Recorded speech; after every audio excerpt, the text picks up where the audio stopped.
What's going on, guys? Welcome back to my channel. This is Leo's Nerd Talk, and today we're going to be ranking all 66 brand new movies I saw in 2024. Hi, my name is Leo, and as I talk about movie, TV show, video game related, or just anything nerdy, you have come to the right place. And like I said, today we're ranking all movies I saw in 2024. So without further ado, let's get into the ranking. Now, I'm a bit overdue on this ranking. We're about 11 days into 2025, and I still have yet to get this video out. But as you guys may know, it has been a crazy week. I'm over here in LA with all the winds and fires. So been kind of a crazy week. I haven't had a chance to really sit down and do this video, but here I am ranking all 66 brand new movies I saw in 2024. But before I get started, make sure to let me know all the movies that you saw in 2024 and rank them down below for me. If you didn't see that many, just give me your top 10, top 5, top 3, whatever you want to do. Just comment down below what was some of your favorite movies of 2024. And also keep in mind that this is just my list. This is how I perceived all these movies throughout the year. I don't expect you to have the exact same opinion as I did. So let's just all be respectful down in the comment section down below as we share our favorite movies of 2024. Now let's get right into it. These bottom 10, I'm gonna go pretty fast since I did do my top 10 worst movies of 2024 not too long ago. But starting off at number 66, we have Saving Bikini Bottom, the Sandy Cheeks movie. This was one of the worst things that SpongeBob has done in over a decade. This was not great at all. Did not enjoy it whatsoever. It was just a giant brain rot fueled movie that had SpongeBob in it and was just one of the worst things that I've ever seen SpongeBob do in over a decade. Coming at number 65, we have Kraven the Hunter. Again, just another movie that I wasn't expecting anything great out of it. This Sonyverse that Sony has been doing, the side characters, Spider-Man villains and side heroes, that's the Sonyverse that they've been doing, has just not been working at all. But Kraven the Hunter seemed like something that I could have had at least a little bit of fun with. You know, not a great movie, but at least have some great action sequences, maybe a good laugh, like anything like that. And this movie was just terrible. Terrible plot design, terrible character work, terrible CGI. It was just a giant mess, and this might be the worst of the Sonyverse movies. But just right above that at number 64, we have Madam Web. Again, just like I said with Kraven the Hunter, this Sonyverse has not been great, and Madam Web is another example of that. This was just a movie of characters that could have been honestly pretty interesting if they did what I expected them to do, of show a slight origin of these characters and them actually be the Spider-Women that they are. But all the Spider-Women action was in visions and dreams of the main villain, and this was just a Final Destination movie that had a terrible plot, that had a Spider-Man-esque kind of aspect to it, and it just didn't work. Again, characters were terrible, plot was terrible, camera work was ridiculous, didn't make sense. By the end of it, it was one of the most unmemorable movies of 2024. And then we have number 63, which was Megalopolis, another movie that was very, very disappointing. We have Francis Coppola that, you know, gave us some of the greatest movies in history, and he wanted to kind of bring his own vision and do the movie exactly the way he wanted it. No one will influence him. He funded this all himself. And this movie was just a giant mess. This like futuristic Rome where Adam Driver's character discovered this new element that's supposed to like propel the city into the future. And it had so many different elements and plot points that just didn't make sense, mashed up terribly. And by the end of it, I had no idea what the fuck I just watched, and it was super, super unmemorable. So Megalopolis was obviously extremely disappointing. And then at number 62, we have Afraid. Afraid was this new AI horror movie that felt like it was written and directed by AI. Terrible plot, a family that you don't invest yourself in, a plot that could have been interesting. You know, Blumhouse has a very unique way of putting out a plot in a movie that seems very, very interesting, but just never ever being able to stick that landing and give us a compelling story with compelling characters that make you even want to watch the movie, let alone get invested in the film. And this again was another example that Blumhouse has great ideas, but just picks the wrong people to execute these films. And Afraid as I'm afraid was another one of those victims in the Blumhouse cinematography catalog. And number 61, we have Salem's Lot, an adaptation of a book that was a readaptation of a miniseries from back in the 70s, I believe. And I thought this movie was just boring. Vampire movies have come back. This is definitely a better vampire movie than a lot of movies that we've gotten in the past couple of years that were based off of vampires. However, I felt like the plot was very boring. Characters felt very dull and stiff. The sequences where vampires were a natural threat, I never felt like excited or like it was any sort of big danger. It just didn't fall the way I think they wanted it to. I think overall it's a decent vampire movie that I could watch, but I probably wouldn't really want to watch it. But if someone had it on, I wouldn't be totally upset that it's on.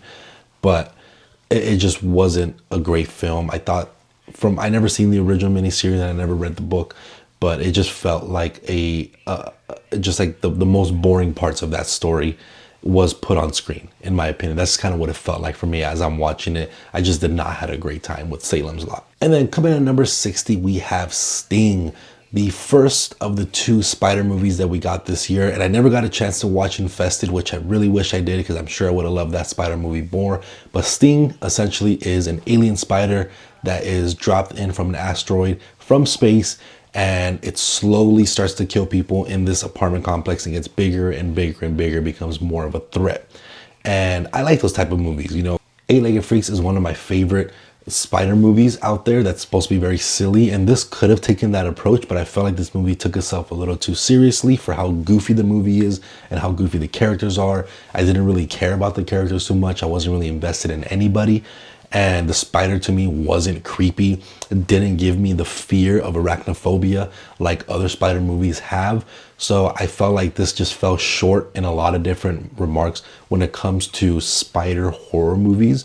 And this could have been so much better if they just tweaked a couple of little things. But coming to my number 59, I failed to mention this in my 10 worst movies of the year. I must have skipped over it by accident. But we actually have Smile 2. And Smile 2 is an interesting one because I genuinely enjoyed the first Smile movie. I think it's a great horror movie, a great concept, a movie that could have been very silly but was executed very well. And Smile 2 had that sequel problem where it's the exact same plot, but they try to make it a little bit more crazy to justify it being there in the first place. And I think the crazy way that they did it was doing too many fake outs. And there was some fake outs in the original movie, as we all know, but in the second one, it felt like it was too often and too important of a fake out, where you're literally invested in a certain plot point for 30 minutes and then they fake you out and tell you that everything you just watched didn't even really happen. And then you have a trailer that makes it seem as if we're going to figure out what this smile demon is and figure out a way to possibly defeat it. And that is another fake out and ends up just killing off the character and leaving you in a place that was extremely predictable for the main character's plot and ends up just being very generic. And the CGI was a lot worse in this movie. I thought the effects of the monster were a lot worse in this movie. So overall, it just became a much lesser version of the original Smile. And I felt like I just wasn't enjoying it as much as I enjoyed the first one, which was very disappointing. I'm not saying that I'm not excited for a Smile 3 if they ever do it. I would like to see where they go on with this story. But at this point, it's one for one good, one bad. So hopefully the third one brings me back into this franchise. But coming at number 58, we have Ghostbusters: The Frozen Empire. And this one is a little interesting too because it's fun. I have a good time with it just because I like the Ghostbusters franchise. I like the Ghostbusters characters. I like the universe.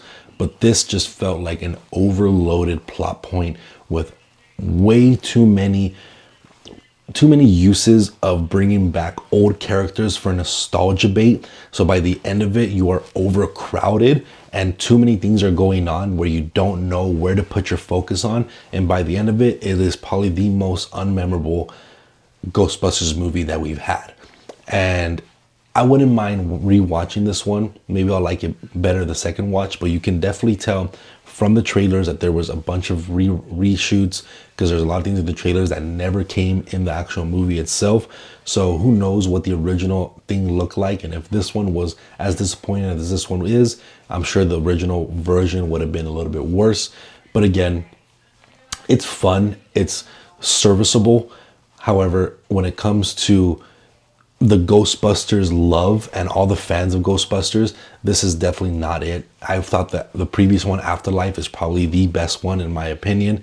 And if they stayed in that vein of using some, the older characters, but, bringing in a new story instead of trying to bring everything back, I think it would have been a lot better. And giving us a villain, I think too, that was a little bit more threatening than the one that we got. I felt less of a threat of this villain, even though they try to make this into this big apocalypse style Ghostbusters movie.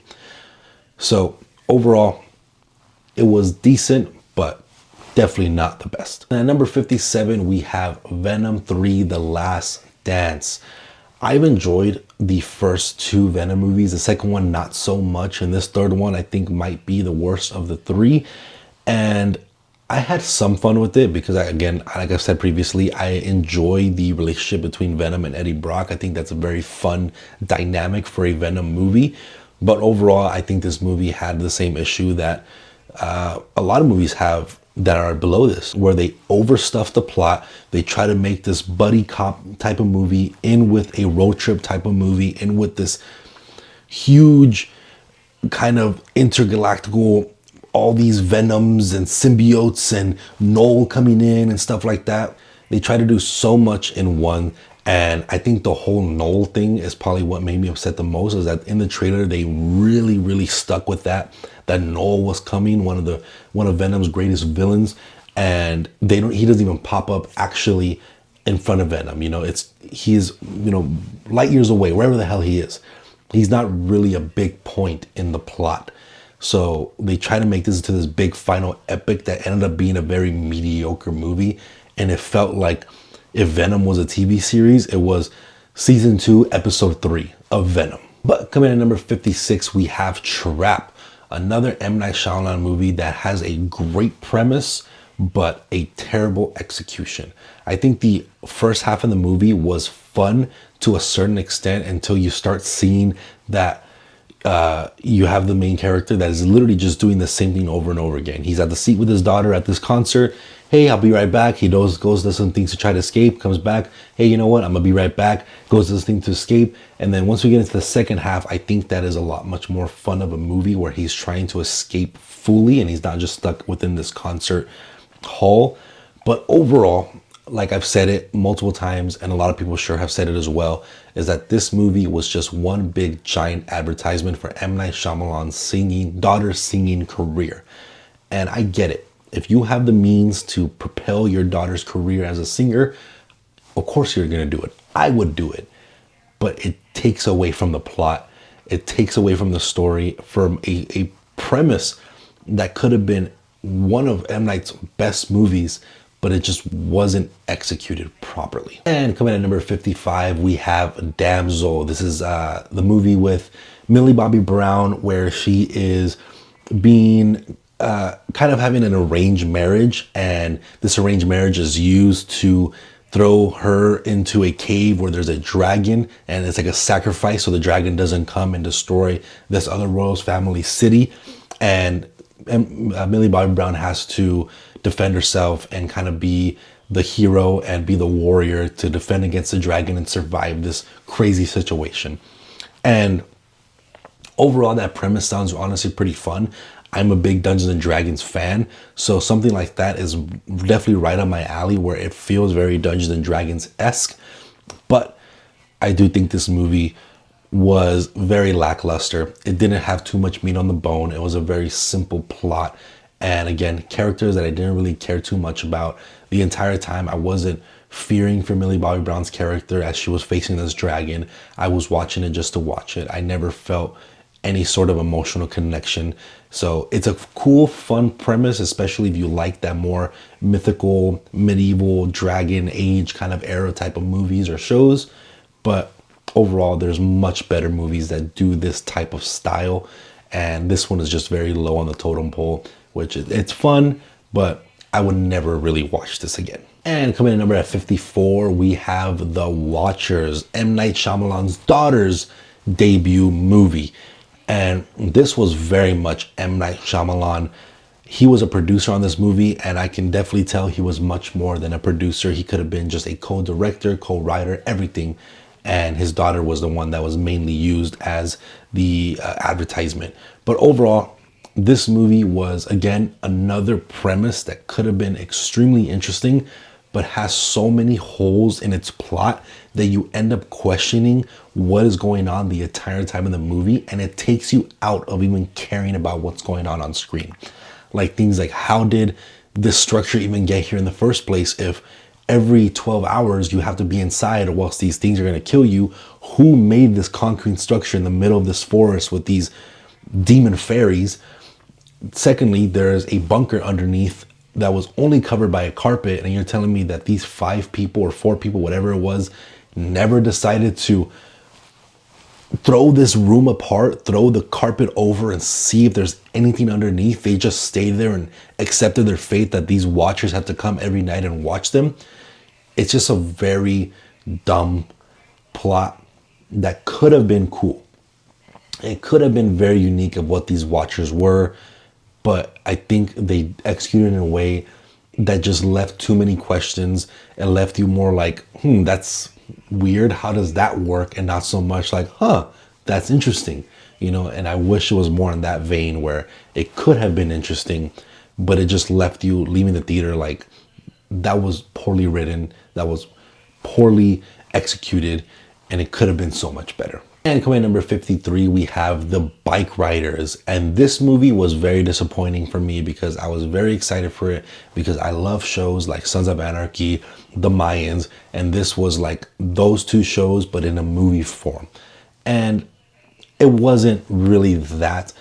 And I kind of liked what they did with it, even though I was expecting something different, where you have Tom Hardy's character's wife, who was kind of being interviewed about how this whole motorcycle club came to be. And Tom Hardy's character playing Johnny was kind of the pioneer of the motorcycle club.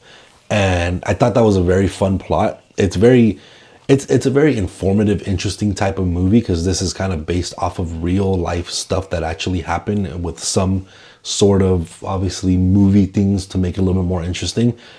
But I thought this was kind of fun. It was a fun motorcycle club type of movie. I like motorcycles. I like riding. Again, I like the Sons of Anarchy, Mayans.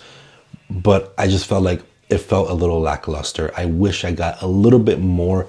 It could have gone a little bit more extreme and I would have been okay with it. I felt like for a motorcycle club movie, it was very tame. And rightfully so, because this is going before the age of motorcycle clubs becoming like gangs and gun traffickers and drug traffickers and things like that. This is a lot more during like the riding club era. So for things to go super crazy is obviously not where this era really is when it comes to motorcycle clubs.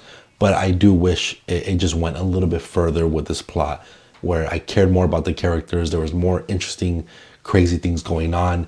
And overall, it felt very bland by the end of it. And it's a movie that I might rewatch and revisit because I still like the motorcycle club type of style.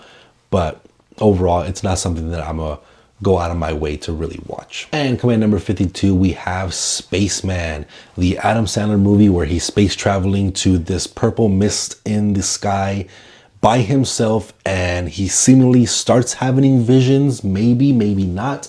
And this weird talking alien spider comes to him and starts to talk to him about his life and trying to figure out what's wrong with him and why he feels so lonely. And it's a very interesting movie. It's a movie that I actually generally had a lot of fun with. I love space exploration movies, and this one kind of had a very weird twist with this weird spider creature with him where you don't know whether or not he's hallucinating it or not. And I think it had a very good commentary about, just being alone and your work kind of taking over your mind and not paying attention to your family and things like that. So I thought overall it was actually kind of an emotional story by the end of it. When the spider ends up dying, it was actually kind of sad.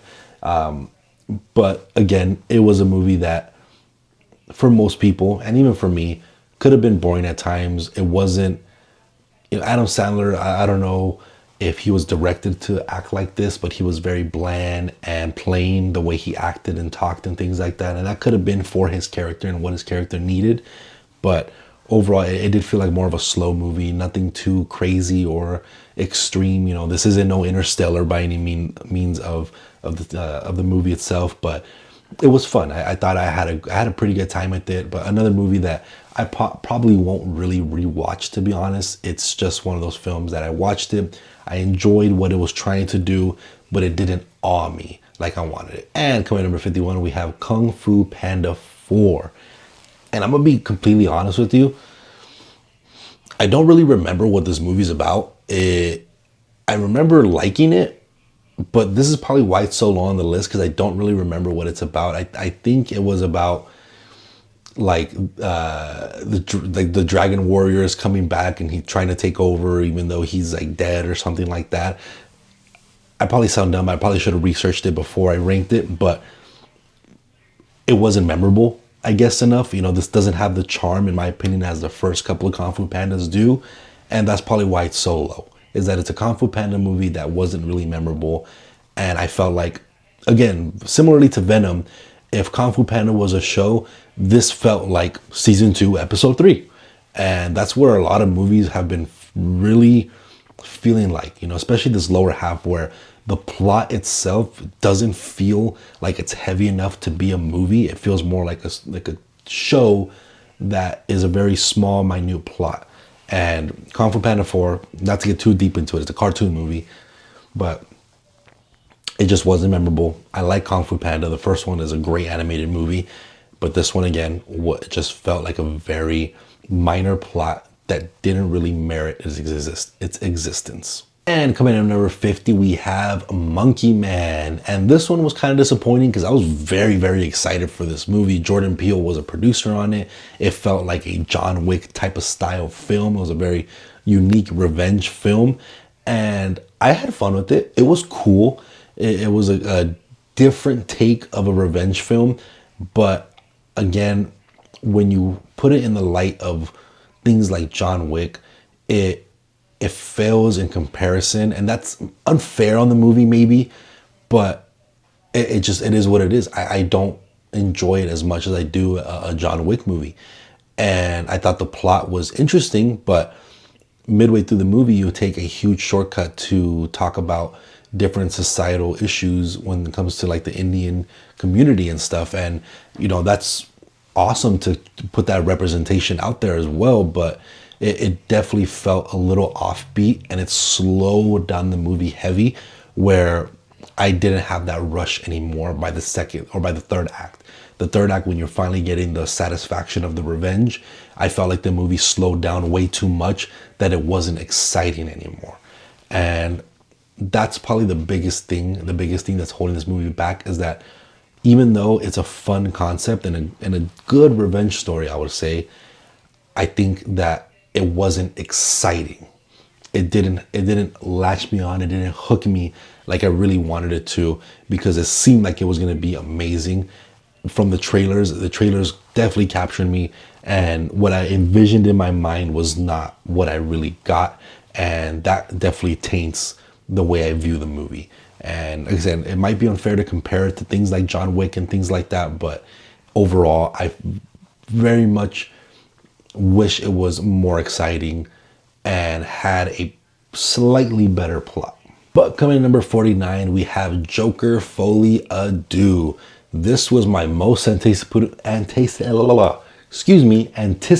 movie of the year. Been talking for a little while now. But my God, is this the most disappointing movie of the year?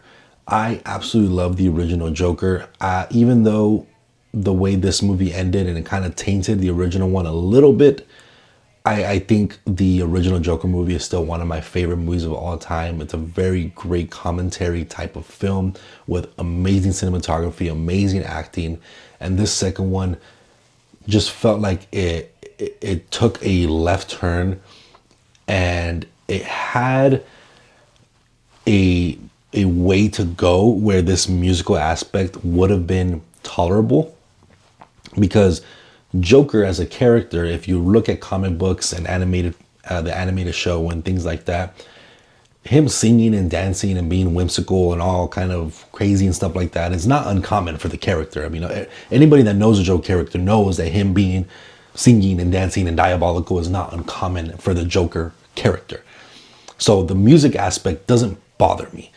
What bothers me is that they made this into this giant courtroom drama that felt like it wasn't saying anything. It felt like they were trying to say something so important, but they couldn't say it. And that was something that was very frustrating in the movie, where we kept coming back to this courtroom and it just didn't move anything forward. And you have a moment where seemingly Joker gets unfortunately raped, and from the guards and stuff. That's at least what it implies in the movie, which was a very weird turn, a turn that I was not expecting, that was very uncalled for in my opinion. And he ends up just not wanting to be the Joker anymore, and he just wants to be Arthur Fleck. The idea of the Joker has vanished from his mind. And you get, spoiler alert, but you get an ending that tells you, hey, remember this guy Arthur Fleck that we've been following for 2 whole movies now? Yeah, he wasn't really the Joker. He was just some guy that painted his face and called himself the Joker, but the real Joker is the person that killed him. So fuck you, man. Like, that's not awesome to know that when I go back to watch the original Joker movie, one of my favorite movies, it's gonna be not the Joker. And that sucks. And it taints that movie a little bit for me. And sure, I can try to throw Folie à Deux out of my head and not envision it, not try to think about that movie as canon to the original Joker movie, but it's hard. It's hard to. So it ends up being this low. I still had some fun with it. I thought certain parts were actually really good. I thought Lady Gaga did a decent as a Harley Quinn for some of the issues, some of the parts. Most of Harley Quinn's issue is that she stayed in the background of the courtroom scenes and just was like, yeah, Joker, you tell him, you know. So she didn't really have a big plot point either. So I don't know if you can tell I'm a little frustrated with this film, but I'm sticking it down here. Very disappointing, very, very disappointing. If they continue on and try to take this story to the new Joker, that I don't think that's going to work at all. I don't think anybody's going to care anymore. I don't think anybody's going to want to watch the movie. So for the first R-rated billion-dollar movie to flop this hard, it sucks. A little disappointing. But coming at number 48, we have ISS, the International Space Station. And this one was actually kind of cool. You have a movie where you have obviously different countries inside the International Space Station, as you do, but some war is happening down on Earth, and each country sends a message out to them saying, kill the others, take control of the space station. And now you have this tense movie where all these people up there are buddies and friends, and now have orders from their government to kill each other, to take over the space station. And it makes for a really tense movie that is fun and interesting and such a unique concept. But what takes it back is, again, it was kind of boring. It's a fun concept. It's a unique, intense concept, but you end up having scenes where people just stare at each other and are wondering, are you going to do something? I know you got the same message, you know, I'm sure you did. Are you going to do something about it? Or am I going to do something about it? Where are we going to end by the end of this? And it ends up being, almost 2-hour long movie of people just wondering if anybody's going to make the first move. And this could have been so much more enjoyable and intense if you turn these astronauts into killers, or turn these astronauts into people that just want to survive and they don't want to die, so they have to get their human instincts of survival. You know, it could have been a lot much more of an interesting plot, and it is an interesting concept, but again, the execution didn't fully hook me. It didn't fully land for me, and by the end of it was cool, but again, probably wouldn't rewatch it. And coming in number 47, we have Argylle. And Argylle, I'll be honest, I wasn't really excited for it at all. The trailers didn't really capture me. I thought this seemed a little too silly of a plot. But I had fun. It was cool. It was the vein of the Kingsman, which the director did say that this is in the same universe as the Kingsman, and he wants to make a Kingsman, Argyle, and one more secret agency that he's gonna film in the future, from what he says, and kind of make this into a giant secret society agency mashup. And that sounds fun. I like the Kingsman. I think the Kingsman already has enough silliness and whimsicalness to it. And I thought Argyle really cranked that up. And I think that's what didn't work for me, is that you already have this universe where the secret society is very charming and whimsical, and you want to amp that up another 10 times. And that's where I didn't really enjoy this too much, where it didn't feel like it was in the same universe anymore. It felt like a completely different universe, even though the director said it was in the same universe. So I had some decent fun with it. I don't necessarily remember the plot too much. This was way earlier in the year of 2024. So it's been a long time since I've seen this movie, a long time since I've had to digest this movie. But overall, from what I remember, it was fun. It had some unique, fun action sequences. But overall, I think I just didn't invest myself too much into it. It didn't do enough to hook me. It didn't do enough for me to want to see a second movie of the Argyle franchise. And it was cool. I wouldn't mind watching it again. I really wouldn't.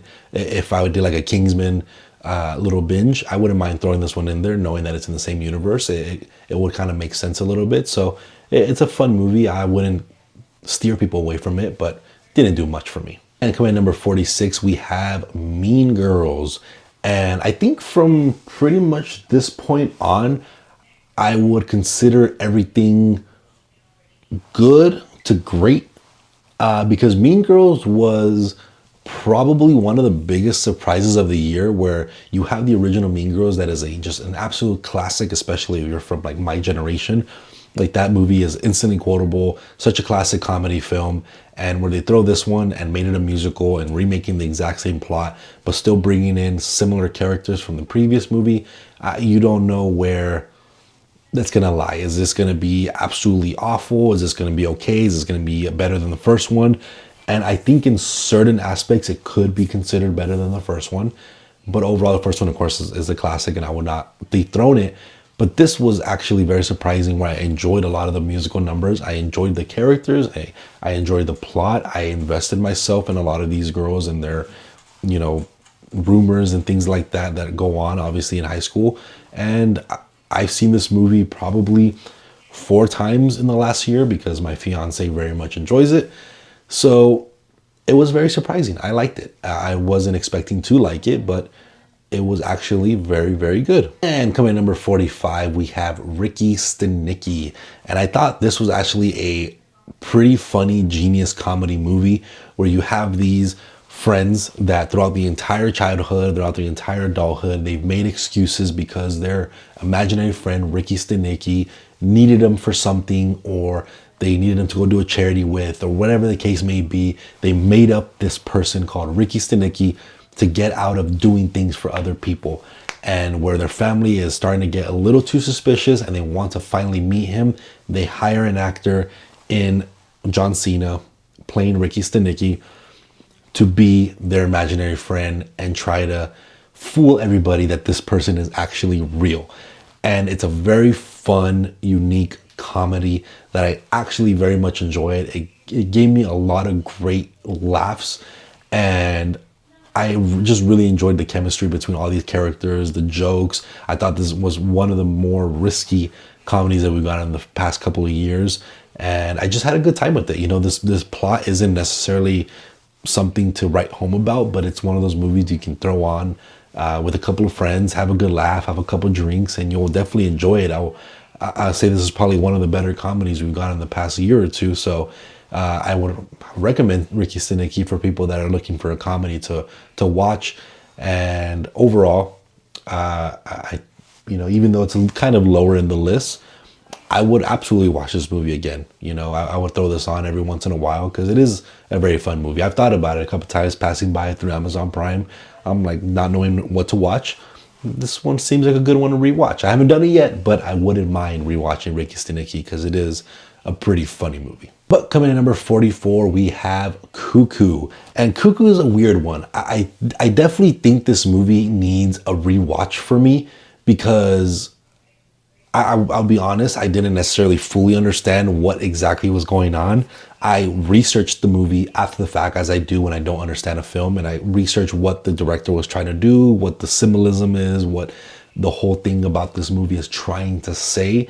And it's interesting. I wouldn't be able to explain it to you because it is kind of strange, but essentially is this character is trying to see, I don't even know how to really talk about this plot because it's a movie that is a little bit weird, and if you don't understand it, it's rightfully so because it's a movie that definitely doesn't hand you the plot and lets you know, hey, look, this is what we're trying to do, this is what we're trying to say. It's something that you definitely kind of have to figure out yourself, but it's a unique little horror movie, a very suspenseful horror movie where you have this character that's kind of like not like a real person in a sense. And they have this ability to like time warp people if you hear this like screeching sound. And the cuckoo bird, from what I know, like lays their eggs in like other people's nest to keep them safe. So like this like kind of weird, like I don't even know what to call it. It was kind of like a demonic type creature. It's like goop out of her body to plant it into another host to make a baby. And I don't know why they're doing this. Like I said, this definitely needs a rewatch for me, but that is essentially kind of what is going on in this like mountains in the middle of nowhere in Germany or wherever they are. So it's a very strange movie. I thought acting was great. I thought cinematography was amazing. I thought that the plot and the concept was interesting enough to hook me and want to know what is going on. But by the end of it, I was a little too confused. So for sure, a movie that definitely needs a rewatch for me. I would recommend it 100% if you like kind of stranger movies that is a little more kind of weird horror. I would definitely recommend it because it is an interesting movie, an interesting watch. And if you understand it, it might be a little more profound to you and you might like it a lot more than I did. But again, it's a movie that 100% deserves a rewatch for me. But coming at number 53, we have Beetlejuice, another movie that I generally had a pretty fun time with, but this movie does have that issue where it had too many plot points. There was so much going on, and I really wish they stuck to one singular plot and focused on that because it just felt like it was too much of a jumble mess where you have Winona Ryder's character trying to deal with her issues of Beetlejuice coming back and him wanting to marry her. You have Beetlejuice's ex-wife trying to track him down and kill him. You have Jenna Ortega's character who feels like she's an outcast and her mom's lying about being able to see ghosts and things like that. And you have this other character that's like forcefully trying to marry Winona Ryder also and be in her family. It's a very, very, very overly stuffed plot that had a lot of great fun moments. It had a very unique style to it, that Tim Burton style. It felt very much representative of the original Beetlejuice, but the plot is really the thing that is holding it back so much. And if they just focused on one or two different things instead of 5 things, this could have been a much, much better movie. And if they make a Beetlejuice, I would absolutely go watch it because I do like Tim Burton's style and I do like the original Beetlejuice movie and I enjoyed this one. But again, I really wish they stayed focused on something to make this one of Tim Burton's greats. And coming at number 42, we have Speak No Evil, the American remake of the Speak No Evil movie from like 2 years ago. That was a foreign film that stars James McAvoy. And this was my type of movie. This was a very unique plot where you have James McAvoy's character who befriends families and is like switching out his kids. And every time, he switches out his kids and he cuts their tongue so they can't speak and cry out for help. And he's a very sadistic type of person, a very abusive type of person. And I love James McAvoy as an actor. I think he does fantastic in this movie. I think everyone else does a very, very great job as well. However, I think, again, a movie of this caliber where I felt like it should have been more intense didn't feel intense enough. And I've heard that the original Speak No Evil, the foreign film, is a lot more daunting, a lot more intense. And is a little bit more crazy, so I might enjoy that one more because I expected a lot more crazy stuff to come out of this American remake. So for me, I might enjoy that original foreign film better. I really still like this movie. I would definitely watch this one again, especially James McAvoy. I really, really enjoy him in this film.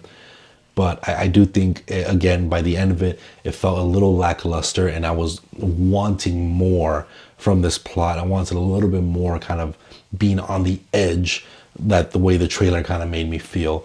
I didn't feel on the edge enough. So again, another movie that might deserve a rewatch, but I do definitely need to watch the original foreign film. Whew. And coming at number 41, I'm starting to get a little tired of talking here, but we have Furiosa. Jesus Christ. Furiosa, a Mad Max saga. And this one is also kind of strange because I had fun with it, but you make a Mad Max movie without putting Mad Max in it, for a character that I thought was a lot more interesting in the Fury Road movie than she is in her own solo film.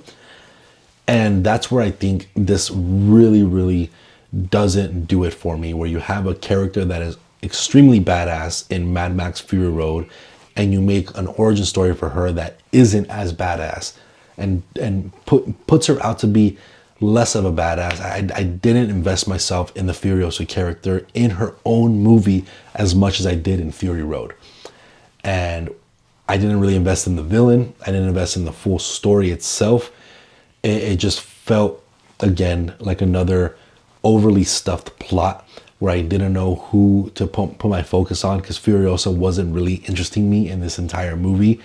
If I want a movie that has Furiosa in it, I'd rather go watch Fury Road, because again, she's so much more of a badass in that movie than you have in this one. And Anya Taylor-Joy is an amazing actress. I love her in pretty much everything she does. But Charlize Theron in Fury Road is unmatched as the Furiosa character. So I think Furiosa could have given me a lot more, especially I'm a big Mad Max fan. And I felt like it was lackluster by the end of it. But with that being said, I still had a good time with it. I thought the action sequences were good. The cinematography was pretty great. So overall, I wouldn't say that this is a bad Mad Max movie, but definitely not the best. But coming in my number 40, we have If. And this was a John Krasinski directed movie with Ryan Reynolds in it as this person who is trying to find imaginary friends, new families and new kids to go to. This was a very fun, cute movie. I thought it was very sweet, a good time to take the family to, a good family movie for sure, to show the kids of these like really adorable imaginary friends. It has some really fun characters, a very whimsical cast, a very funny cast as well. So I enjoyed it. I thought this was a very good animated film that didn't necessarily have too heavy of a plot. There was some kind of emotional stuff in there as well, but again, this is just a family movie. That's why I think this movie is so high for me, is that it's fun to just show the family and sit down, have some popcorn, have a good family movie night, not think too much about it. It's a very cute movie. Kids are absolutely gonna love it. I very much enjoyed it. So definitely watch it if you haven't seen it, especially with, if you have some like younger siblings, or if you want to just have a family night. I think it definitely would go over well with everybody in the family. I think everybody's going to enjoy it, have a good laugh with it, have a little bit of emotion with it, and just have a decent time with it, because it was a fun movie for sure. But coming at number 39, we have Bob Marley, One Love. And this one was honestly, sadly, kind of disappointing for me. I still enjoyed it quite a bit, but the reason why it was disappointing for me is because I am a big fan of biopics. I love learning about people that I don't know too much about, and having biopics explain some of their life stories, their hardship, the things they had to go through in life. I very much enjoy that. And I really wish this movie gave me more of Bob Marley's life. You really follow him and him already being famous in the middle of his career. I really wanted to see kind of maybe a little bit of his childhood, a little bit of his teenage years, or his come up into fame with his music career, where you're just thrown in the middle of his music career and he's already famous. I really wish we would have gotten a little bit more about Bob Marley. I felt like I didn't get to know who he was. I didn't get to know his hardships as much. This movie obviously has a lot of hardships for him, has a lot of hardships for his family, but I wish I learned a little bit more about him, a little bit more about his character, a little bit more how he became so famous and how he was able to take over the music industry, especially in Jamaica. So it was a movie that was great. I thought the acting was amazing, cinematography, the songs sounded great, but overall, I thought they gave us too little, where you didn't feel like you were invested in Bob Marley as much as I really wanted to be, like in something like Elvis, for example. So a good biopic, a good one, not a great one, but I would definitely watch this one again because I did enjoy overall what they were able to do and how they were able to tell the small portion of Bob Marley's life within this movie. And coming at number 38, we have Arthur the King. This is a true life story where Mark Wahlberg is this like extreme triathlon type of athlete where you have to like go canoeing and rock climbing and mountain biking and all this crazy shit, whatever it is, right?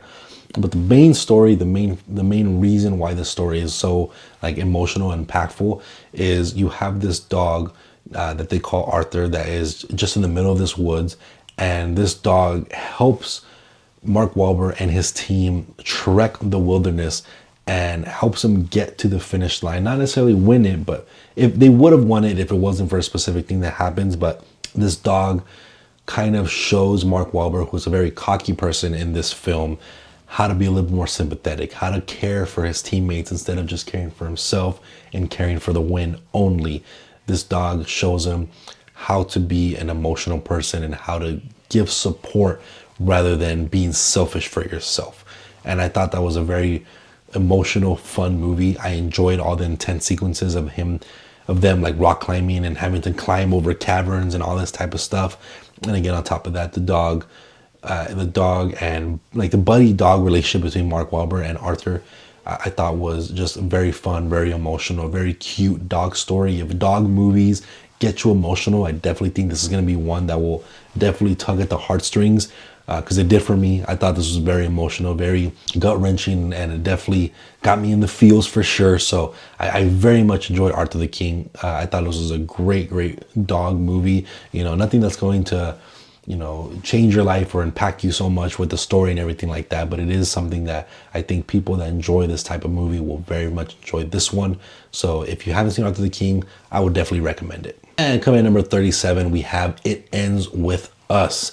This is not really my type of movie. This is a movie that my fiance wanted to go check out. You have Blake Lively, who is in kind of this like really weird love triangle with one of her old friends from back in high school, who she kind of like grew up with and became really great friends with, but they kind of had a little bit of a distance and stopped talking for a very long time. And she meets this new guy who is kind of abusive, but she really has strong feelings for him, but she re-engages with her old friendship when she finds out that her old friend owns a restaurant in the same town that she just opened her flower shop. And it just becomes a very good story of this very good love triangle where you have the abusive boyfriend who is trying to protect her and trying to restrict her from having friends and going out and things like that. And then you have this other guy who seemingly doesn't seem like the perfect man for her, where he is barely making ends meet. He has this restaurant, but he's not like the big, strong, macho man like the other guy is trying to be. And her trying to realize that at the end of it, the movie ends with us. She ends up getting pregnant and having a baby, and realizing that she doesn't need anybody to protect her, to be herself, that she needs herself and her baby. So that ends with us as her and her baby, essentially. And I thought it was actually a pretty good like romance movie that had a pretty good message to it, had some pretty decent acting to it. It was a movie that I enjoyed a lot more than I expected to enjoy. So, it's a good movie. Like if you have like a little date night and your girlfriend or whoever you're taking on a date likes like these type of like romance movies, I think this definitely would be one to like watch. I actually, like I said, enjoyed it a lot more than I was expecting to, and I wouldn't mind rewatching it. You know, if you like these type of movies, definitely recommend it. It Ends With Us was pretty decent and is about middle of the road of the year. But coming in at number 36, we have Moana 2. I actually really enjoy the original Moana, and I was pretty excited when I saw that they're making a sequel to it. And I thought the story on this one was actually pretty decent. I thought it was pretty intense, and I enjoyed it. Where, you know, in the original movie, you find out that Moana finds out that she's a Voyager, and her people used to travel around the world and around the ocean, and she is trying to reconnect the world back together with all these different types of tribes and villages, and her kind of struggle to end up doing that because you have this sort of god that is trying to prevent that from happening ever again. And by the end of it, I thought it was a very fun adventure to take these characters back up again, you know, bringing back Moana. And through this adventure, I thought was very fun. It felt very reminiscent of the first one, but you know, some of these movies tend to have the same plot. They just try to up the ante a little bit. And by the end of it, when Moana, in my opinion, ends up becoming a demigod because of her feat that she does, I thought was actually really cool. I thought that was a cool little arc for her character, and I thought that was a good way to take her character. And if we get a Moana 3, I would be very excited to go watch that as well, because I enjoy these two movies. And if you like Disney movies, I think this is definitely one of the better ones that we've gotten in the past few years. So I would 100% rewatch Moana 2. I think it's a great sequel to the original Moana. I had a fun time with it. I had some really good laughs with it. So it was very, very fun for me, and I actually thoroughly enjoyed it. But coming at number 35, we have Godzilla x Kong: The New Empire. And this movie was a just giant, silly wrestling movie of the kaiju monsters. And I thought this was a pretty fun movie where you have King Kong and Godzilla teaming up. You know, you have a few battles with them, but you have a force that seemingly is stronger than them, and them having to team up to go against this force, I thought was absolutely fun. I absolutely enjoyed it. I love the color work. I love the areas that they take us in, this like underworld where King Kong lives, and you know, seeing a bunch of different cool things going on. My biggest issue with this movie, now that I'm talking about it, I just remembered, is that this is Godzilla x Kong. And Godzilla was hardly in the movie. He spends 90% of the movie going to area because he senses that this force is bigger and badder than he is. So he has to go to area to kill the other kaiju monsters, to take their energy to charge up to become strong enough to defeat the new monster. And by the end of it, it honestly didn't really matter. He didn't even need to do that. His power would have been strong enough teaming up with King Kong to defeat this new kaiju monster. So it felt like Godzilla's character was honestly kind of useless for most of the movie and wasn't necessarily needing to be there. I wish they used Godzilla's character a lot more in the film and actually made him feel more of an important piece to the puzzle, where it felt like it was just a King Kong movie, not a Godzilla and King Kong movie. But coming at number 34, we have Roadhouse. And this one, again, was very, very fun. I really enjoyed this one. The original Roadhouse movie is one of my favorite movies of all time. I love that one. But this movie was a similar plot. They try to do some different things, some unique things, adding Conor McGregor in there, adding Jake Gyllenhaal, who is one of my favorite actors, if not my favorite actor of all time. And I thought this was just a very fun film. I very, very much enjoyed it. I loved all the fighting sequences. One thing that I think this movie definitely kind of lost maybe like a star or a half a star from was that it never got released in theaters. I think if this movie got released in theaters, it would have been much more of an enjoyable watch instead of having to watching it at home. I wish this had a theatrical release and not just went straight to video at home.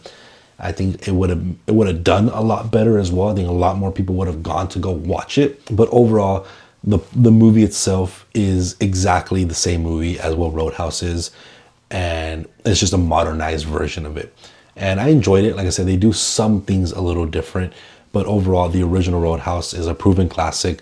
It's a much better film, much better made film, a much better plot story film.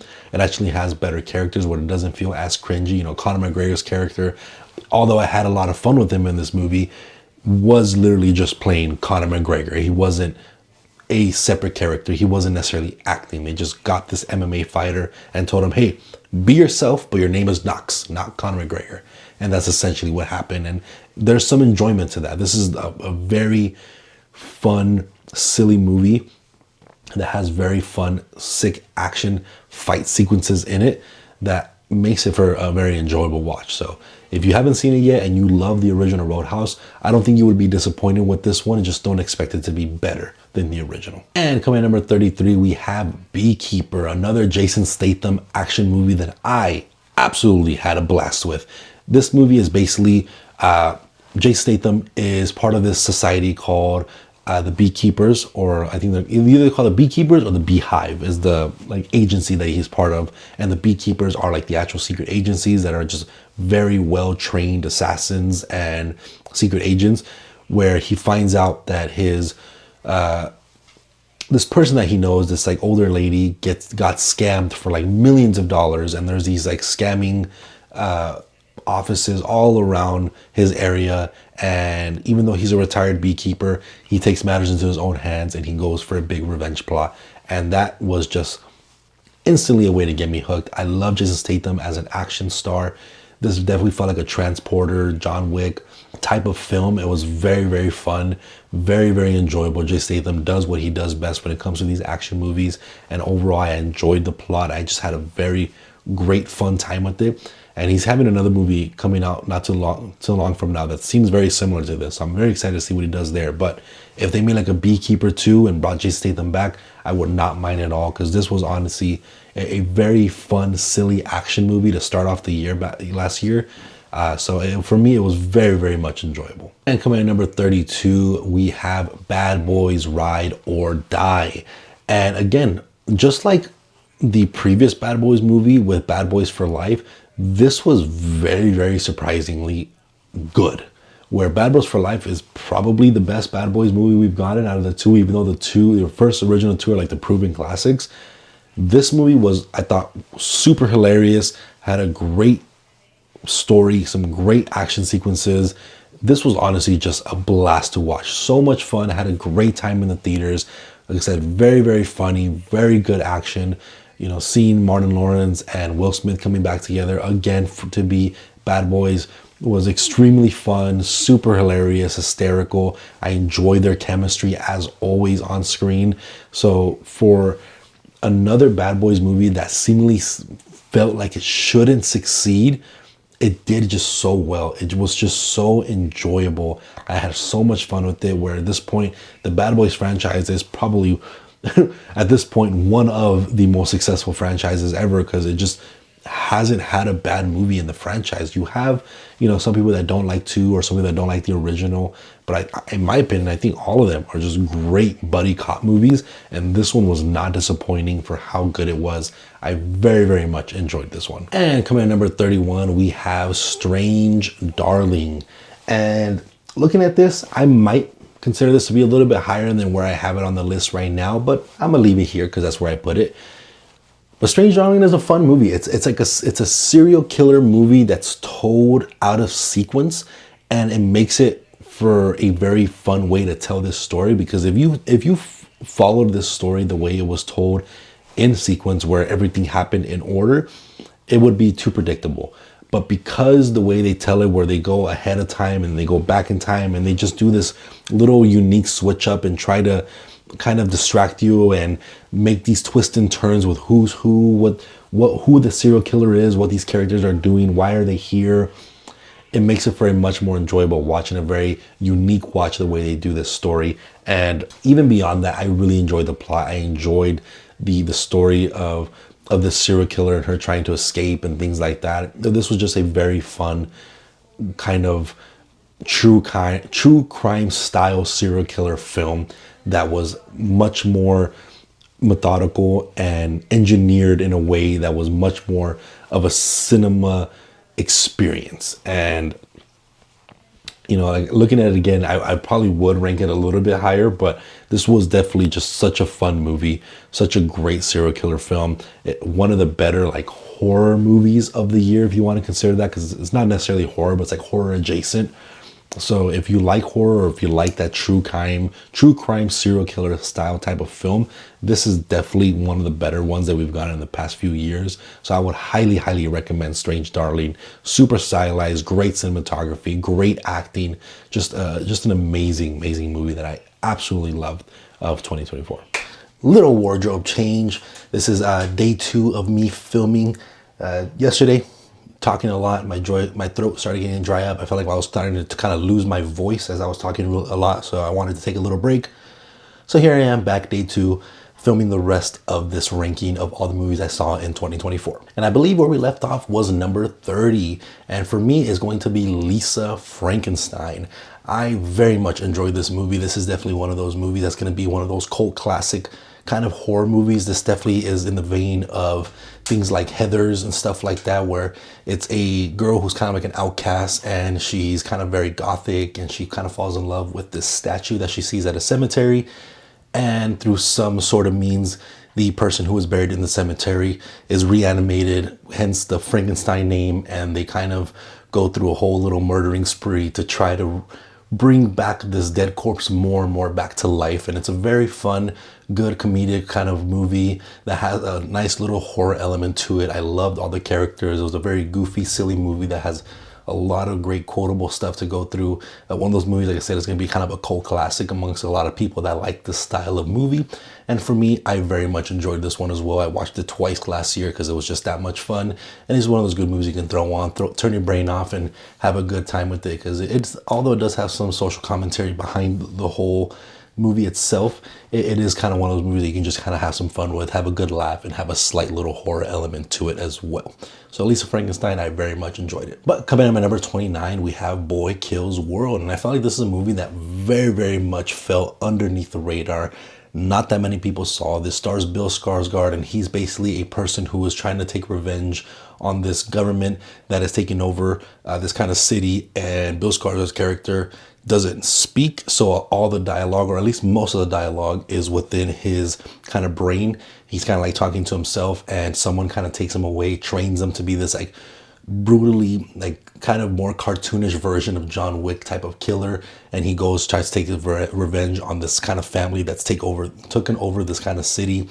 And there's some twists and turns in there that are kind of fun as well. So I really enjoyed Boy Kills World. I think Bill Skarsgård did a great job in all his choreographed with action sequences and fighting, also amongst him just acting and showing the way he feels and emotes without having to actually speak any words, and just kind of more being more visual. Even though, like I said, there is some dialogue in his actual mind, he was able to kind of emote and show his his motions and express himself through his just movement and facial expression, stuff like that. So I thought he did a great job in this movie.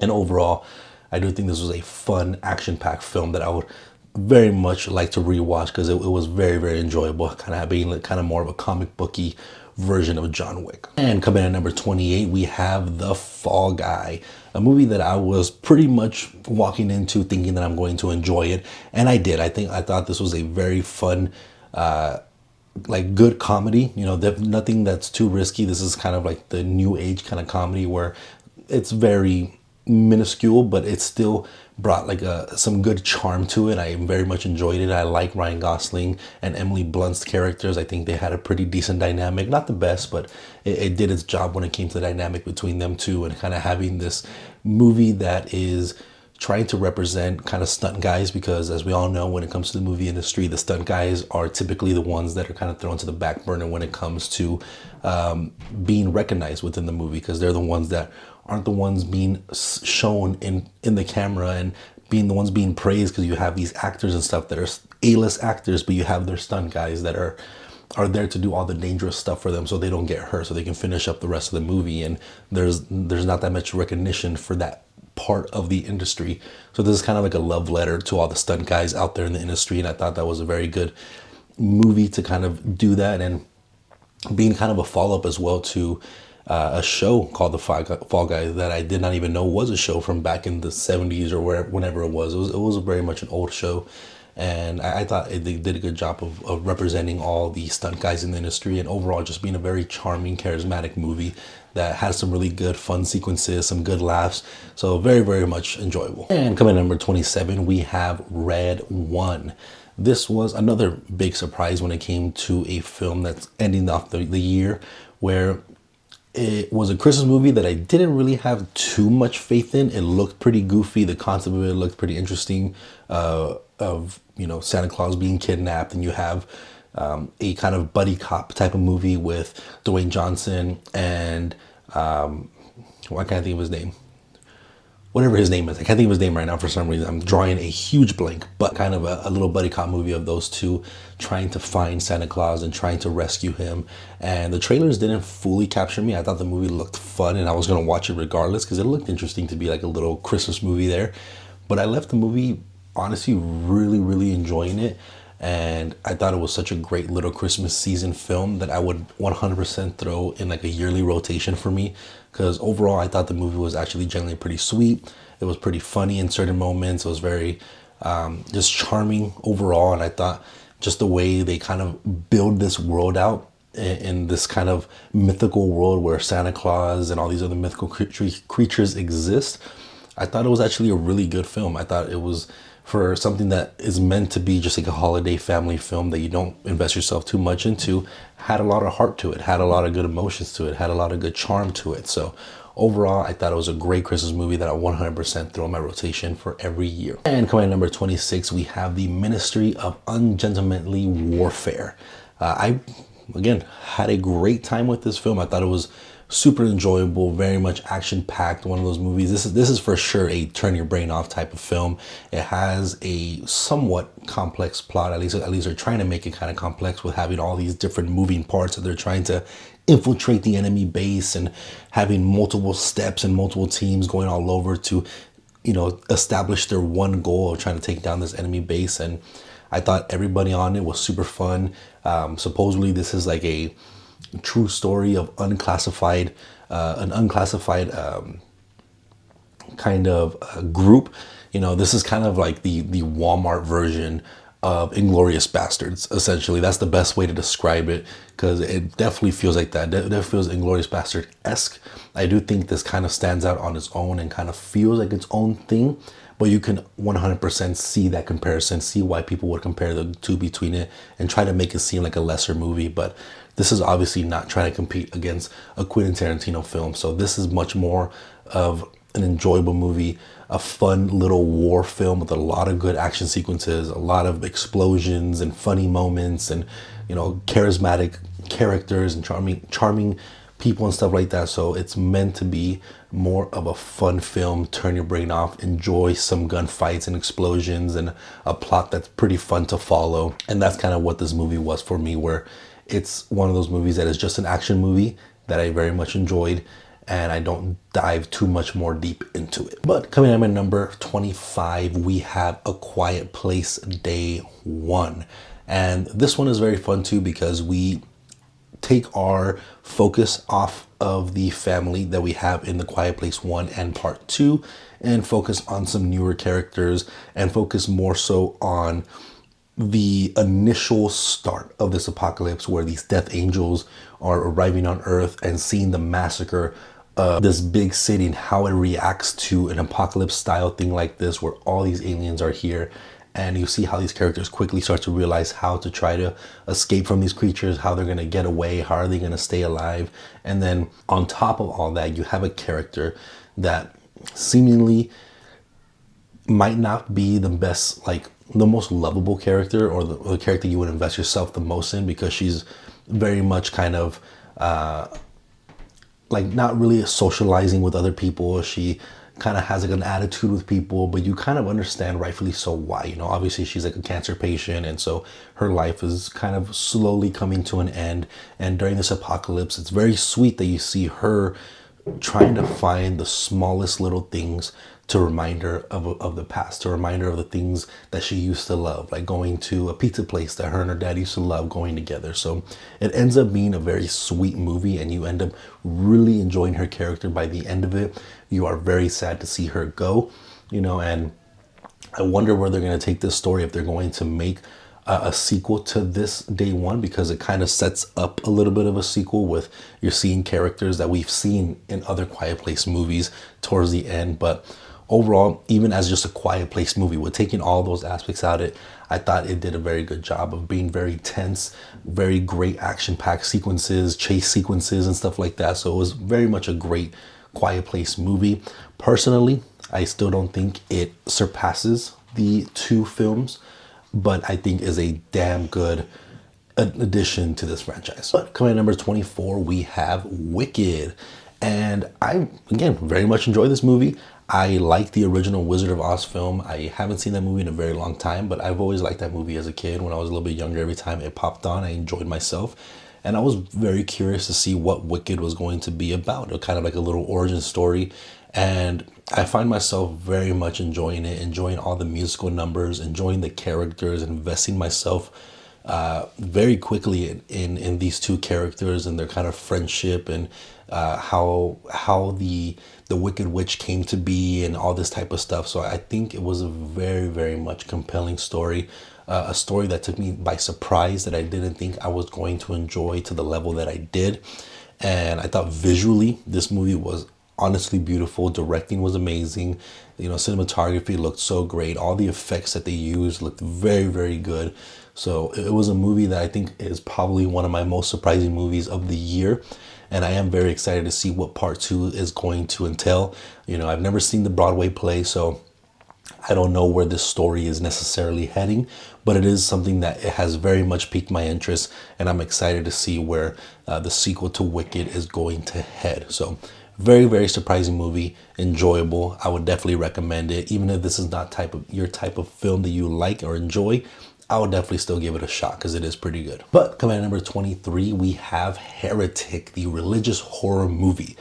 And I like this movie so much just because of the way it was executed, the questions that it was telling, the things it was able to bring forth to you on this plate, of having this character within Hugh Grant, who is such a great performance. This is one of his best performances, in my opinion.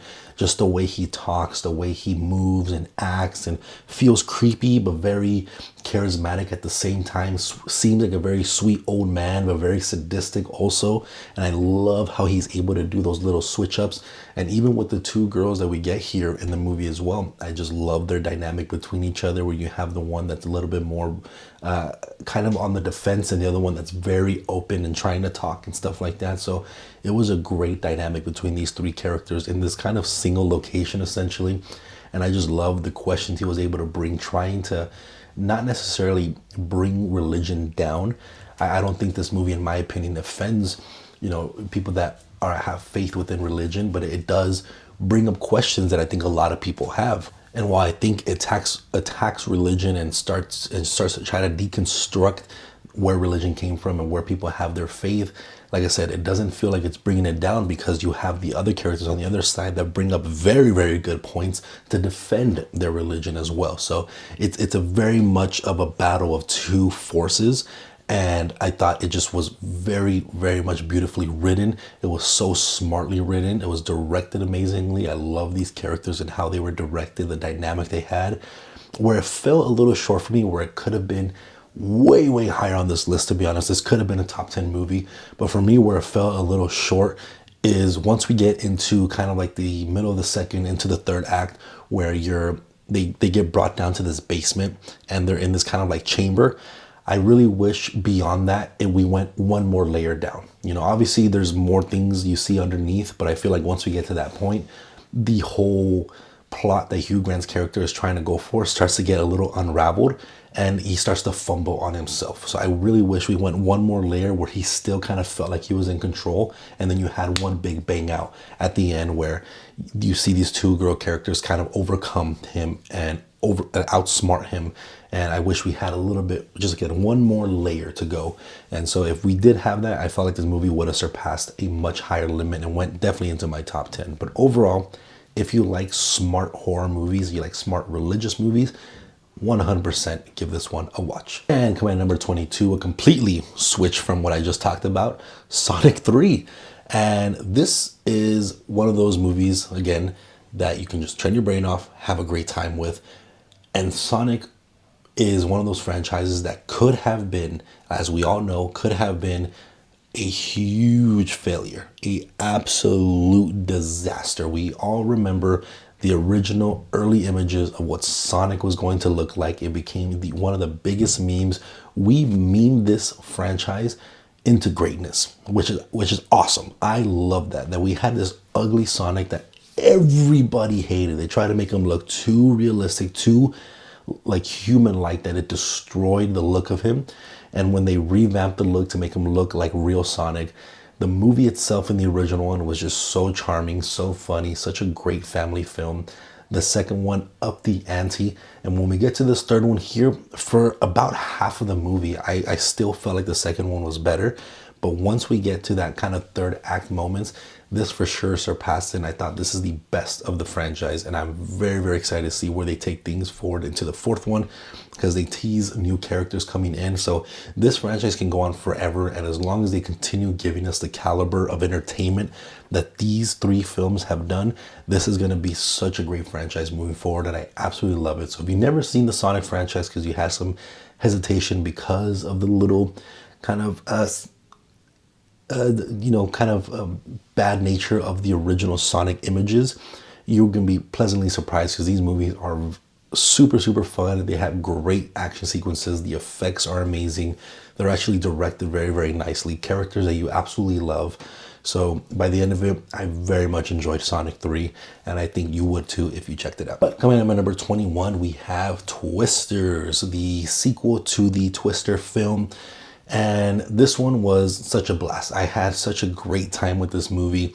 You know, tornado films, especially that original Twister movie, was so much fun. It had such a crazy nature to it, how impactful these tornadoes are. And throwing into this one, where I felt like this one was a little bit more on the sillier side. I thought they tried to do a couple of things a little bit more goofy, but I thought it worked for the nature of this film. I also really enjoy Glen Powell. I think he has had such a fantastic career in the past couple of years, and I very much enjoyed his character in this movie. I enjoyed all the other characters as well, as on the opposing side of them trying to figure out how to disrupt the tornado, and being able to tell when tornadoes are coming a lot earlier to try to prevent the destruction of these tornadoes.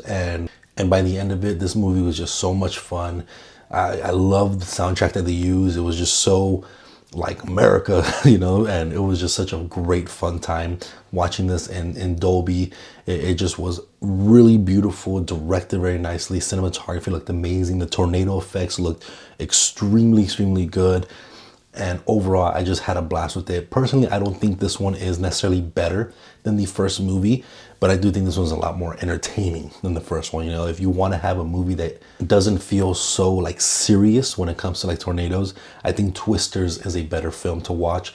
When you want to kind of have a little bit more of that like awe and destructive nature and the horror of that, I think the original Twister is much better for that. So you kind of have both sides of the spectrum here, and I think Twisters did a great job and being kind of a standalone movie where it merits its existence and it doesn't overshadow the original Twister film. And coming at number 20, we have Hitman, another Glen Powell film. And this movie was not at all what I expected. I expected this movie to be like Glen Powell was an actual hitman. I didn't read any like plot notes on the film. I didn't watch a trailer or anything like that. I just knew that this movie was coming out with Glen Powell as a hitman.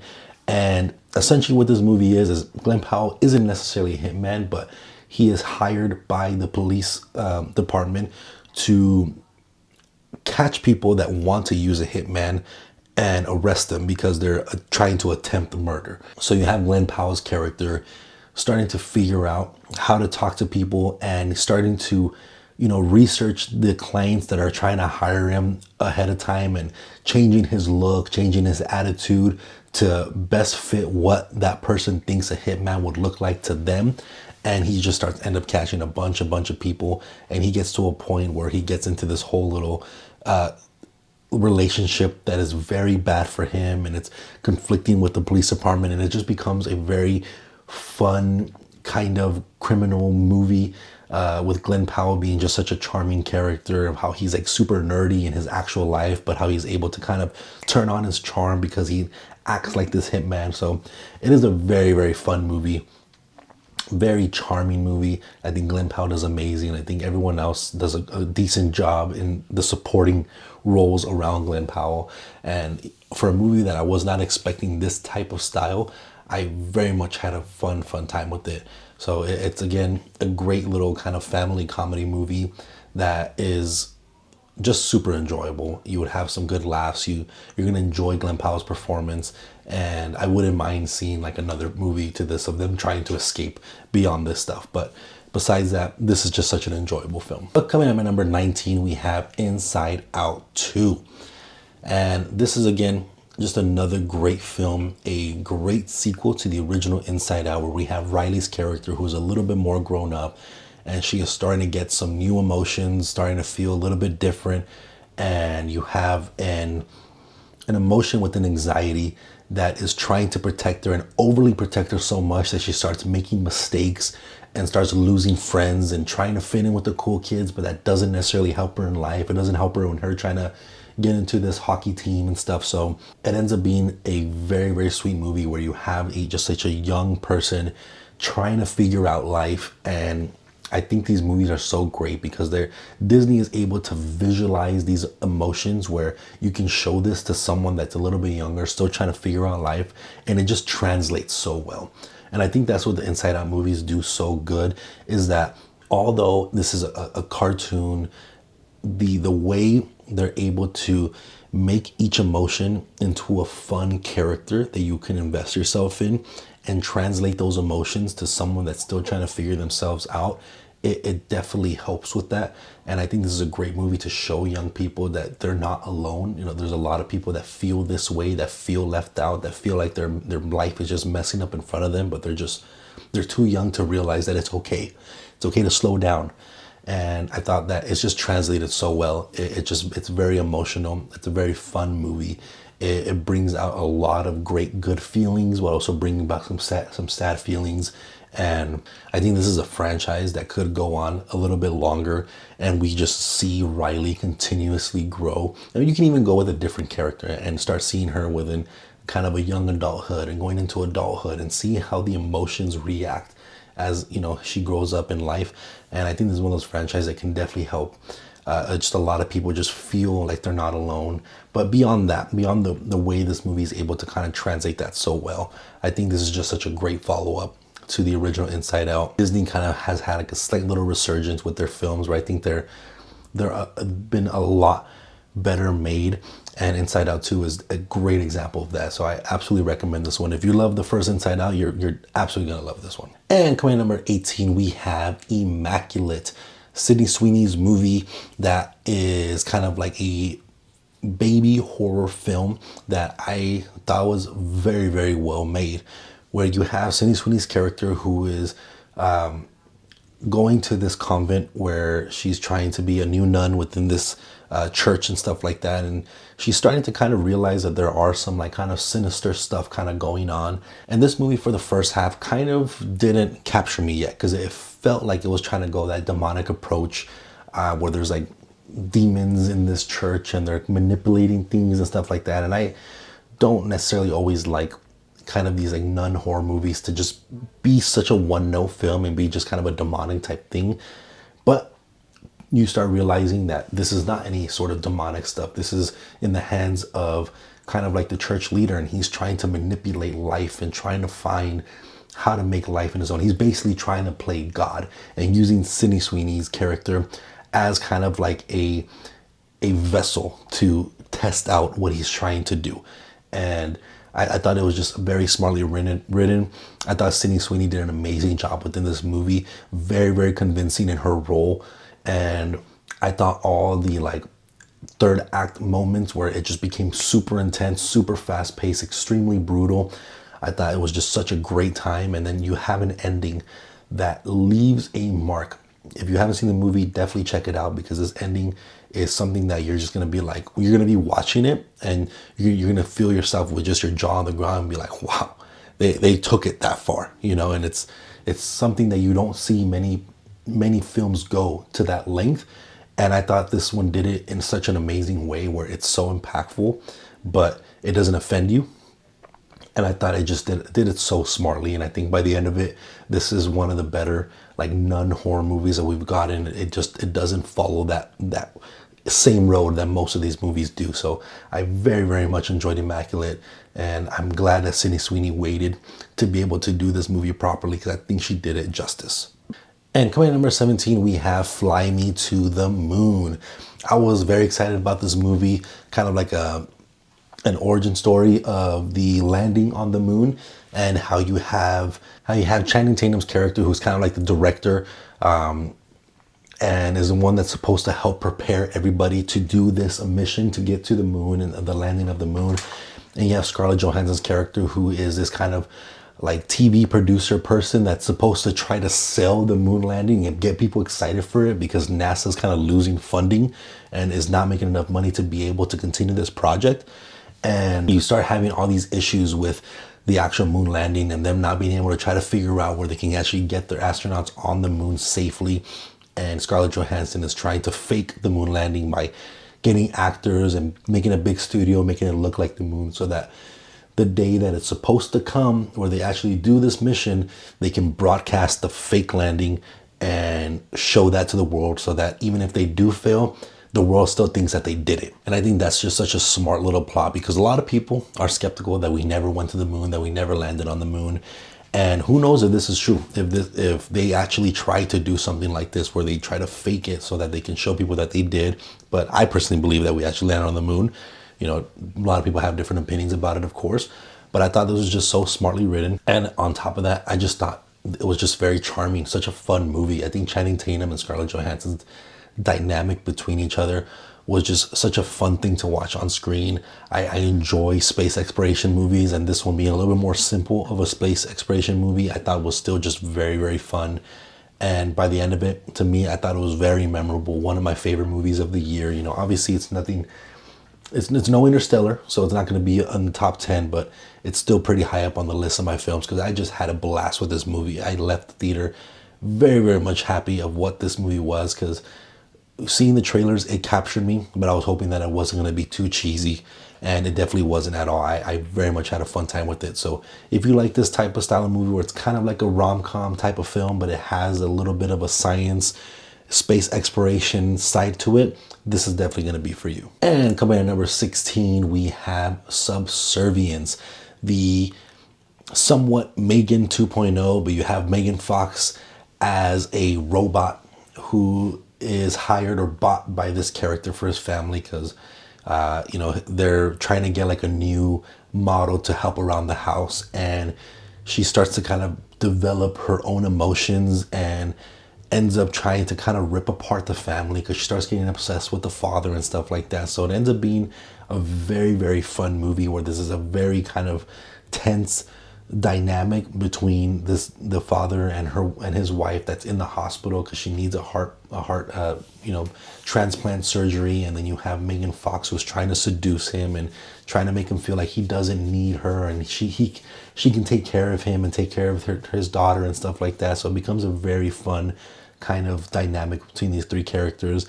And then you have a third act where it gets a lot more intense, where she kind of starts tweaking out and it becomes a lot more deadly, and becomes more of like that Megan-esque, where her overprotectiveness makes her like a killer.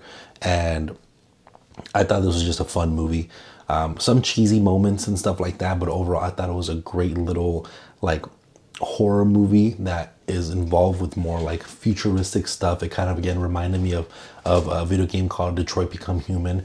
If you ever played that game, it's basically about a game where there's humans and there's robots, and robots are being kind of treated like not people, which they're not, but the robots are trying to rebel against everybody and trying to get their own rights and try to be treated as humans. And this is kind of in the vein in that world where the robots kind of want to be more treated like humans in a sense. So a very fun movie, great movie. I think Megan Fox does an amazing job, of course, and everybody else around I think does such a great job too. So it's a fun little like sci-fi horror movie that was very much enjoyable in the vein of like Megan and stuff like that.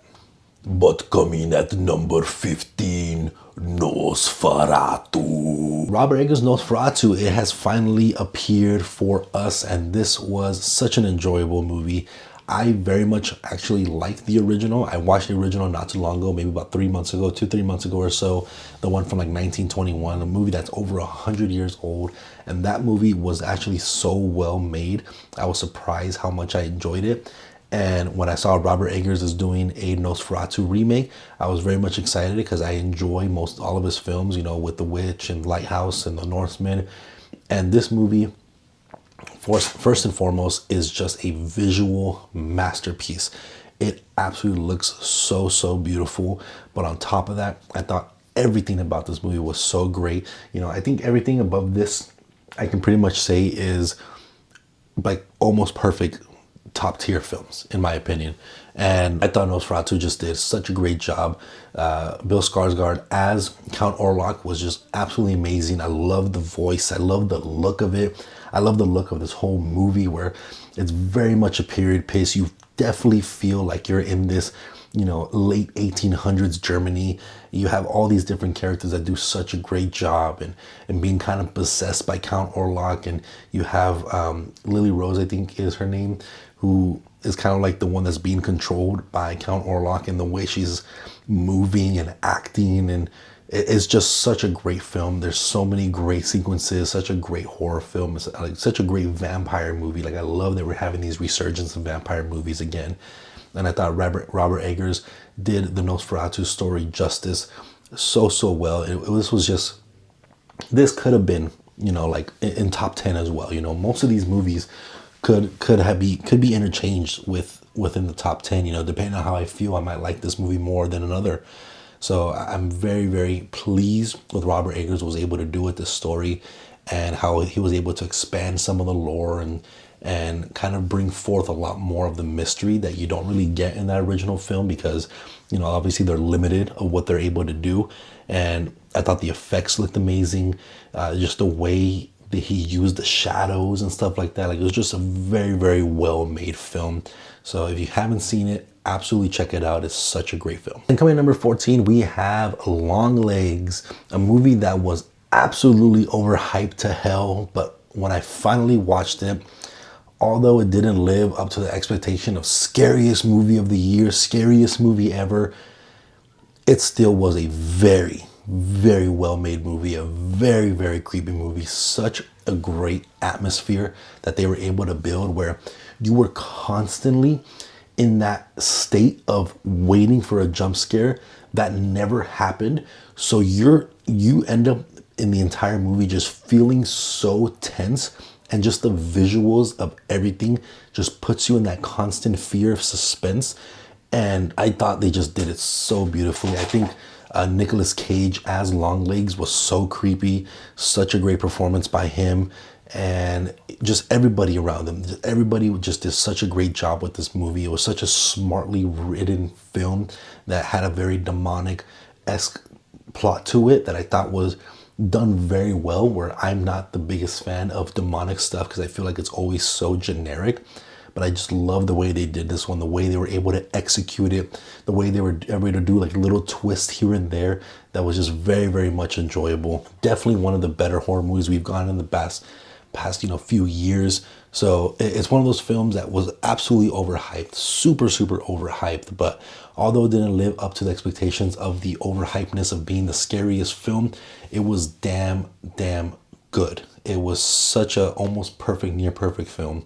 And I thought just they executed it in such a beautiful way, where if you like kind of like in the vein of Seven, kind of like a true crime horror film, I think you're going to absolutely enjoy this one. So if you're a big fan of Seven, definitely give this one a watch, because it definitely gets under your skin, and it has such a great little crime element to it that was very, very much enjoyable. So I saw Longlegs a couple of times already this past year because it was just such a great film, and I absolutely highly recommend it. And coming at number 13, we have Transformers 1. This was a huge surprise, because the trailers, every time I saw it, I was just like, I don't know. I don't know if I felt the way the animated style looked. It felt too like weird. I I couldn't get myself around the animated style from the trailers. It couldn't capture me, and it looked like a movie that was just going to be way too silly, kind of telling the origin story of Megatron and Optimus Prime.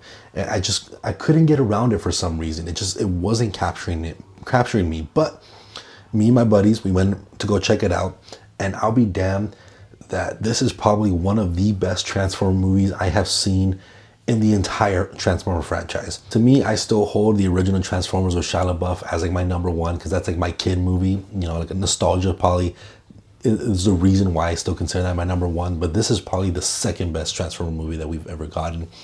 I thought the story was just so good that it captures you so well. The character between Optimus Prime and Megatron, I thought, was such a great story between these two like best friends that become sworn enemies. Eventually, the animation style of this movie won me over, and I thought this movie looked absolutely gorgeous, and all the action sequences looked so amazing that by the end of it, I was just in awe of how much I enjoyed this movie. It was just such a great time in the movie theaters. I've been meaning to rewatch it again because I just had such a great time with this. I'm not inherently the biggest like Transformers fan. I'm not someone that, grew up watching like the original cartoon and having all the toys and stuff like that. But I enjoy Transformers quite a bit. And I thought this one just did an amazing job in the story that they're trying to tell and the characters that they build, the world that they build around them. It was just such a surprising movie that was an absolute blast. And coming at number 12, we have Maxine. This was probably one of my most anticipated horror movies of the year. I absolutely love the X and Pearl movies, X being my favorite of the three. And this was just such a great vibe. I love this kind of old school Hollywood era type of movie that we got, and I love the character of Maxine, the way she kind of developed and how badass she is in this movie. I just love visually everything that was going on. And one thing I would say that kind of holds this movie back a little bit is that I thought most of it was pretty predictable. The whole trailers and stuff very much leaned on this whole Night Stalker plot. And it's a plot that didn't really come up all that much. And by the end of it, you knew where things were going to go, who the killer was. Just from the first opening scenes, you pretty much gather who the killer was. And that's kind of what holds it back a little bit. And on top of that, also an ending that felt a little lackluster. But overall, I thought the movie was just directed so good. I think Ty West made this horror trilogy and is one of the best horror trilogies we've gotten ever in history. You have Maxine, a character that is just one of the best like final girls of all time as well. So in the trilogy, while this isn't the best like in X, I do think this is better than Pearl. I thought it was a great conclusion to this X trilogy. I had such a fun time with it. I'm very much looking forward to re-binging all three of these films as well. So for a movie that I was extremely hyped about, very nervous that it wasn't going to be my expectations, I think it at least met what I wanted it to be, because I wanted it to be at least as good as Pearl, and for me it surpassed that. So I was very much pleased with the Maxine film and how this trilogy ended. And coming at number 11, we have Gladiator 2. And I was very excited for this movie, very much looking forward for this movie. The original Gladiator, as a lot of people consider one of the best movies of all time, such a classic for many reasons. I was excited for this movie, but I was also worried because you have a story within Gladiator that is very hard to beat, very hard to overcome, and you have a character within Russell Crowe's character with Maximus Aurelius that is just one of the best protagonists that we've ever gotten in cinema history, and it's kind of hard to overcome someone that awesome. And while I thought this story wasn't anywhere near as great to the level of the original Gladiator, I thought this movie was just fun. It had such great action sequences. I thought visually looked extremely beautiful. There was a lot of awesome, cool moments. But again, what hold this movie back is that it didn't feel like you had as much emotion or weight on it like the original one. If it had the similar type of weight, this could have been a lot higher, but that is the core of what's holding it back. But everything else, I enjoyed the story to a certain bit. I loved all the action sequences. I loved all the visuals. I enjoyed all the characters. I just didn't think our main character was anywhere near as good as Russell Crowe's character. So overall, I 100% recommend Gladiator 2. I thought it was one of the better movies we've gotten throughout the entire year. As you can tell, obviously, how high it is on my list.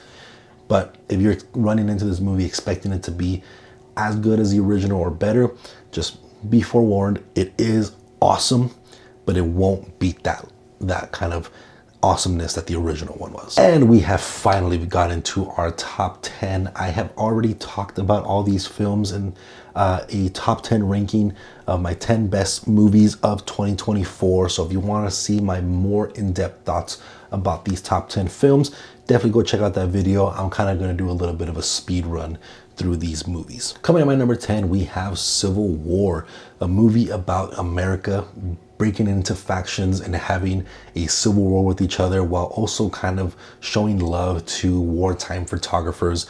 I thought this movie did such a great job of being so impactful, of inducing some fear into what a future could look like. And I thought it was directed beautifully, acted beautifully, cinematography looked amazing. And I'm very, very excited to see where this director takes his next movie within warfare. So Civil War for me is at number 10. And coming in at number 9, we have Deadpool and Wolverine, the trilogy or the third film in the Deadpool series where we get Hugh Jackman back and we have just such a blast with great action sequences, great effects, such awesome cameos, especially within Blade, as Wesley Snipes as Blade. And this is one of those movies that is not meant to be Oscar worthy, but is just so fun, so awesome. Definitely tries to get to the edge when it comes to the riskiness in its comedy. And I absolutely had a blast with this movie. I've already seen it a few times. Such a fun time. I absolutely love Deadpool as a character. Love Hugh Jackman as Wolverine. I'm very, very glad they're able to do this, and I really hope they're able to continue on this franchise and see these two characters come back within the Marvel universe. And coming at number 8, we have The Book of Clarence. Kind of a little bit of a twist of the original story of Jesus and his disciples, of taking this character who is like a non-believer and him ended up being one of the disciples of God. And it had such a fun twist to it, very charming, had such a like hip-hop nature to it, especially with like its soundtrack and stuff like that. I thought visually it was amazing, directing it was amazing. So I very much had a great time with this movie. It definitely needs a second watch from me because I enjoyed it so much the first time I watched it. I haven't seen it since earlier last year when it first released. It was the first movie I watched of 2024. So it definitely needs a second watch for me, but I absolutely had a blast with this film. And coming in at number 7, we have Abigail, the vampire film by the Radio Silence crew of this kind of little girl who is trapping these people and she starts to kill them off one by one, turning a few into vampires. And you have a group of characters that are very much bad people that you shouldn't like, but they're so funny, so charismatic. They have such a great dynamic between each other that it makes for such an awesome, badass vampire movie that is extremely gory. So much fun. So if you love vampire movies like The Lost Boys, like Fright Night, you are absolutely going to love this one. And coming at number 6, we have Alien Romulus. Basically a mixture between the original Alien and Aliens. Throw them together and you are birthed with Alien Romulus. This was absolutely such a fun time. The director of this movie made one of my favorite, or my favorite horror movie within the 2013 Evil Dead. And I thought he grasped the Alien franchise and did such an amazing job with this, giving us another great movie within the Alien franchise by also showing a lot of respect to the previous ones that are so beloved. There are some little moments that might not go over so well with some Alien fans, but overall this is one of the best horror movies we've gotten the entire year, in the past few years. Such a great addition to the Alien franchise. Absolutely recommend it. And coming at number 5, we have Terrifier 3. Again, such an amazing film. I absolutely love the lore that we're starting to build with Art the Clown. We have a character within Sienna who's becoming more and more badass, and a horror movie in the Christmas season absolutely being added to my Christmas rotation. I continuously am loving Art the Clown more and more and more, and I love where Damien Leone is taking this franchise, the lore that it's going to. I can't wait to see where this story is taking us, what we're trying to uncover. Absolutely love these characters, so I cannot wait for Terrifier 4, but Terrifier 3 comes in my number 5. And coming at number 4, we have Late Night with the Devil. Such a very much unique twist to our horror movie where we have this late night show, talk show host, and a lot of demonic stuff start happening. I thought the movie was very creepy, a movie that actually genuinely put some fear within me, which is very hard to do. I don't necessarily get scared too easily. And I thought it was just such a smartly done movie, such a unique horror film that I think a lot of people would appreciate. It did have some backlash because there was some AI images used, but for me, it didn't bother me too much. I had such a blast with this. I've already seen this movie a few times this past year as well, so I very much enjoyed this one of my favorite movies of the year. Coming at number 3, we have Dune Part 2, where the original Dune was absolutely a cinematic masterpiece, was beautifully done. I did think that movie was a lot much more of world building and explaining and trying to show us what the Dune world was about. And Dune Part 2 did a lot more of showing us the action, the Paul Atreides rise into this kind of prophecy that he's going for. And I thought this movie was just done so beautifully. Absolutely needs to win Oscars, at least for visuals.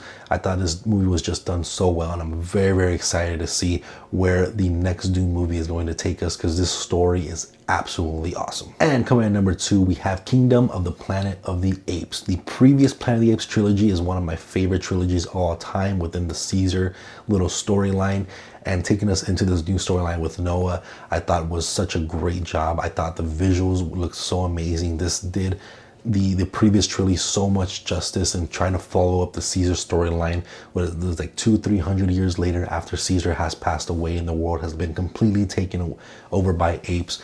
This movie just gave me everything I wanted within the Planet of the Planet of the Apes type of film. So very, very much enjoyable. If you like any of the Planet of the Apes movie, definitely give this one a watch. I think you won't be disappointed. And finally, coming at my number 1, we have The Substance. This movie blew my mind. I was not really one I wasn't really looking forward for this movie. The trailer I saw maybe once and it didn't really capture me. I wasn't really paying attention, but you hear the buzz that this is one of the craziest movies out there right now, and you had to just go watch it. And I couldn't believe what I saw on screen, because this was just so amazing. I love the imagery, the directing, the story that they were able to tell here. I thought Demi Moore did such an amazing job, and she's already won Golden Globe awards for this, and she might even win Oscars for this as well. This movie is just one of those movies that I have recommended to so many people. It is absolutely my favorite movie of the year. It's gonna stay with me for a very, very long time. It's so impactful. Definitely go take a look at it. If you haven't seen it yet, stop what you're doing, go watch The Substance. You will not be disappointed. But that is going to be it for this one, guys. There it is, all 66 new movies that I saw in 2024. I think that is 12 more movies than I saw in 2023. So we're starting to build this number up. I have done a lot of talking here, but again, let me know your ranking in the comment section down below. You obviously don't have to give me 66 brand new movies. Just give me your top 10, top 5, top 3, or just let me know what your favorite movie of the year was. Remember, my list is not going to be exactly the same as yours. So again, let's just be respectful. Let me know what you thought about this video.